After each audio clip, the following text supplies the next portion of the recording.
Hey guys, welcome back to another video. Hope you all are doing well. So today with us we have Aswin here. So Aswin is a software developer at Cisco currently, and he has done a 6-month internship at the same company in the year 2024.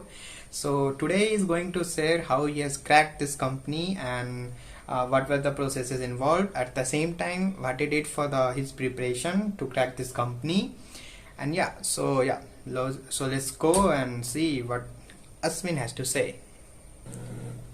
So hey guys, let's welcome Aswin here. So hey Aswin. Hello, hi Keshav. How are you? I'm fine. So just let's start with your introduction, Aswin. Yeah, sure. So myself, Ashin Kumar. I completed my BTech in Information Technology from CUSAT, Cochin University of Science and Technology. And I'll be joining as a software developer in Cisco in August. Yes. So we are here to discuss like what were the processes involved that you cracked this company Cisco and your preparation as well. So let's first start with like how many rounds were there for the company? So mine was an on-campus placement, and there was initially a screening round in which there was a coding round and an aptitude test. So it was a single test containing aptitude questions and, if I remember correctly, one coding question. If I remember correctly, the coding question was something related to happy numbers. So there was a series of numbers, and we needed to count how many happy numbers were present in that series. Then after you crack that screening round, you'll be getting an interview call. In the interview, we'll be having basically 3 rounds. One is a technical round, a managerial, and a HR round. So the main whatever evaluation happens in the technical and managerial round.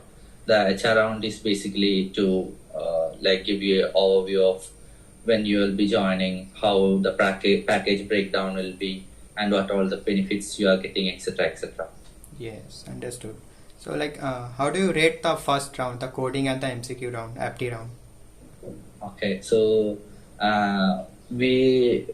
whenever we prepare for some interview or test, we look at the previous questions, like what other questions Cisco asked previously. So compared to that, our round was, I would say, fairly easy, because previously there were questions from trees, graphs, and all asked. But for us, it was simple number series question, the coding round question. Yes. So it was a modified version of happy numbers question, the easy question from the LeetCode platform. So and since I had already did that question, even though it was not the same, there were some tweaks in the question. I could do that easily, comparatively easily, and yes. I focused more on my aptitude because I knew I could do that. Okay, so overall you will rate it as a easy medium round, right? Yeah. Compared to the interviews or questions asked by Cisco previously, I think it was fairly easier. And the question asked was also from LeetCode. Like LeetCode has the difficulty standards, and it was a LeetCode easy question only. Okay, nice. So when did you get the result for the interview? Call for the interview? I think the next morning itself we got the shortlisted students list from the placement coordinator. Okay. So you went for sit for the interview for the very next day, or No. We got the shortlisted list the next day, and the interview was scheduled after 2 days, if I remember correctly. So we got a span of around 48 hours to prepare for the interview. How many were there for the interview, Aswin? 20, I think, including both the colleges. There were 20 selected candidates. Okay. So let's go through the interview rounds then. Yeah. So tell us about the first round. So the first round is the technical round. So before moving on to the interview, we were sent a template from Cisco side, which we had to refactor our resume into that particular template. Okay. So we had to remake our templates according to the Cisco template. Remake our resume according to the Cisco template. And one thing I would like to point out that is, be very careful whenever you are creating resumes, because when the interviewer sits in front of you, he'll be having the complete copy of your resume. and he would like do a 360 scan on your resume, and each and every questions coming out from you would be based on that resume. Yeah, exactly. So don't put like, if you're written some code in Python 2-3 lines and just put Python AIML, and that would come and bite your own head. So be very careful when adding whatever skills you know in your resume, and be confident, and keep a good understanding on how much you know about that stuff you're putting in the resume. Yeah, exactly. So the first round was the technical round. So as I mentioned before, he went through each and everything written in my resume. Yes. Or he covered all the aspects almost my interview. And sometimes you get very lucky and you get good interviews. Like in my case, instead of asking me a question directly from DSA, he asked me which was my favorite data structure, and I told array because it's the easiest one. And he asked me questions from that part only. He didn't go to graphs and trees. And the second thing he mentioned was, like, if you don't know something, tell me frankly that you don't know, because he's there to measure how much I know and not like blame me on things I don't know. So he wanted to measure my knowledge on things I know. So he was a very cool interviewer. So it's part of your luck also on what kind of person you get as an interviewer. Yeah. And the other thing I forgot this actually, because this is the most important part. So whenever the interviews comes and sits in front of you, the first question he would ask, other than the introduction, would be your projects. Yes. So projects are very important. Be it your academic projects, be it your personal projects. You must know what's happening in the projects, and you must explain to them in such a way that they understand it very clearly. Because you know your project inside out, but that's not the case for everyone. So when you're explaining things done in your project, explain it like you're explaining it to a 10-year-old or 12-year-old. This is the lines he told to me also, because he doesn't know a single thing about my project. So when explaining it, explain it to him or her such that he or she understands it clearly. Yes. So the keynotes from technical round B: do not put unnecessary things in your resume. Second thing, know well about your projects and know well about what other things you are putting in your resume, and speak confidently, because that's also one thing they not very or they mark very what to say, like they give a lot of importance to the confidence or the way you speak. If they don't want someone who would like tremble in front of the clients or something, they want someone who is confident about what they're doing or whatever projects they are working on. Yeah, so like they are going to judge you in the span of 30 minutes. So in that 30 minutes, the thing that is going to be judged is your communication. That is the most important thing there. Yeah, like you might be skilled as hell. Like you might do things what your peers can't do. But if you are not able to present yourself well in those 30 minutes, nothing matters to the interview anymore. Like that's a crucial skill. So it would come with practice, but I didn't get that chance to practice because it was my very first interview. Yes. Very first campus placement or recruitment which came to a college. So it would come with practice, or you have to build that up by yourself, maybe by communicating with people a lot or by taking seminars in your colleges, etc. Yeah, exactly. Okay. So how did you know that you would crack the first round? That's still a mystery. So after my first round, he opened the floor for any questions which I might have. Then I asked a few questions, and my last question was, how did I do? Will I be called for the managerial round? Then the reply he said was, Aswin, your technical marks are less compared to the other candidates, but I am still thinking on whether to put you to through the next round. So you can wait for the results in the WebEx space. So when I got out from my interview, already the list of students who are not qualified were put out, and my name was not there. Also in the list of qualified candidates, also my list was not there. So I was like confused. Then after half an hour, I was called for the managerial round. And the key thing, the thing which got me selected, I think, was my project, because he really liked the project that I had done as part of my college academics. So he was very keen in understanding how the project worked or what all technology I used for doing the project. So I think the project was the, what to say, crucial part in the technical interview. Yep. That did the job for you, right? Yeah. Okay. Then go for the managerial. Let's discuss that.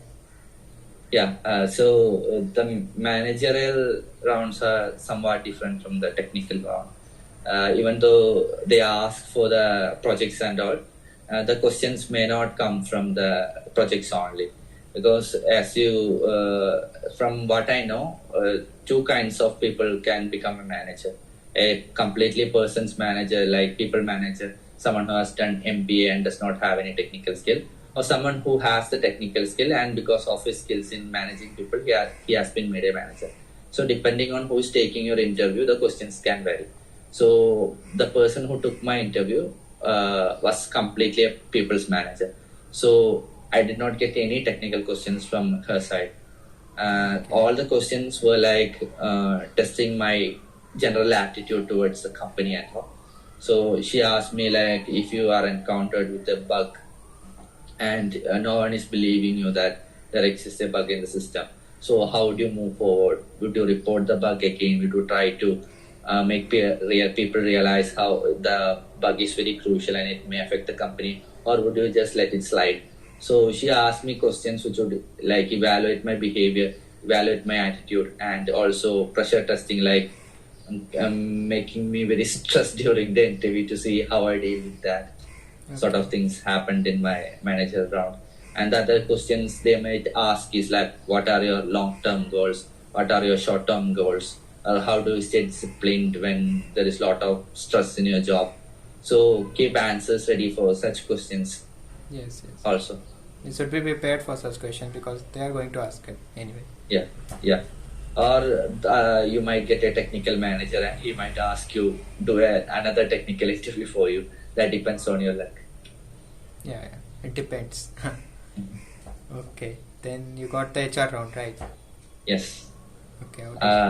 The HR round in Cisco was nothing much special, but I heard in other companies they do sort of a manager round in HR round also. In Cisco's HR round, a HR manager talked with me. He was like, "Oh, where are you from?" Like he made jokes.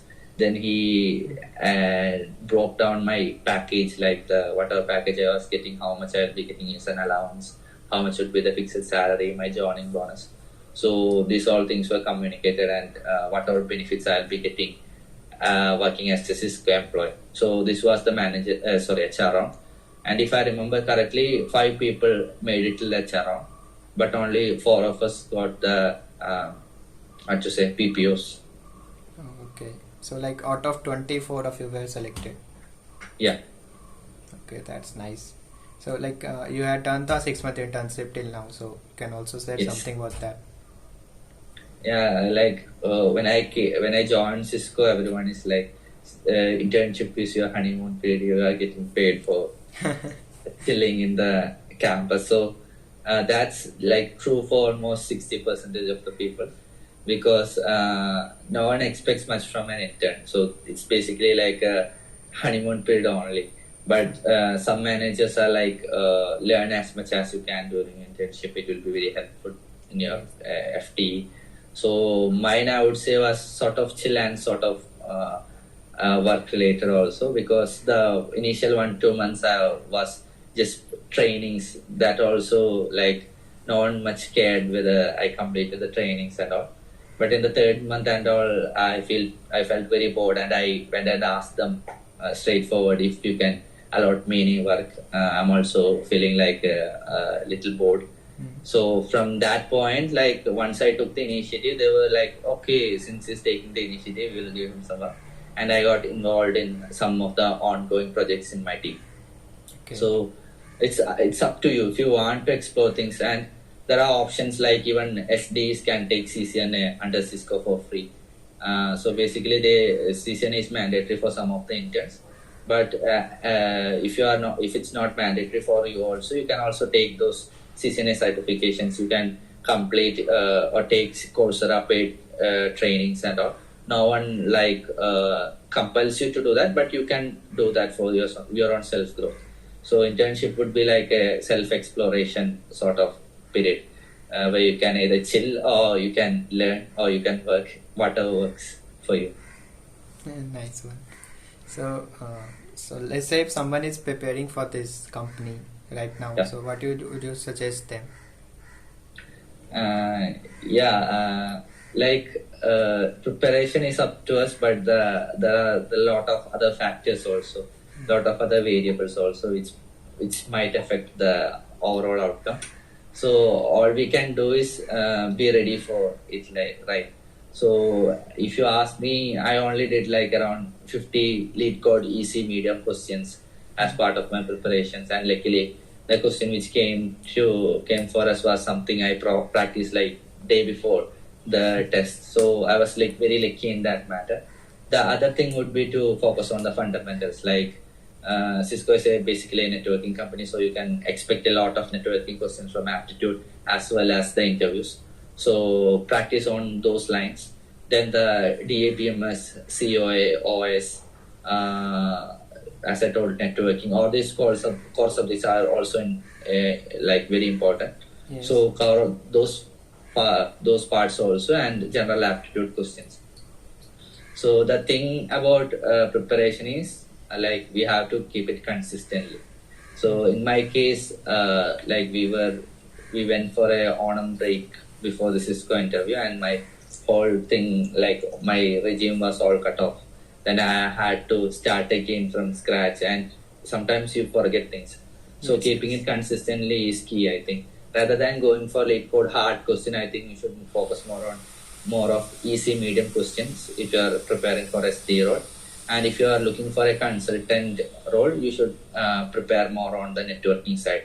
And I would say some college also offer CCNA certifications for free for the students also. So if you have the like provision to take that CCNA certification, it's very helpful, because if you have that in your resume, some like 50%, you'll Yeah. obviously get into Cisco sort of scenario. Right. Yeah. So that would be enough, I guess. You have said a lot of things there. Right Yeah. things. I think it will help my viewers as well.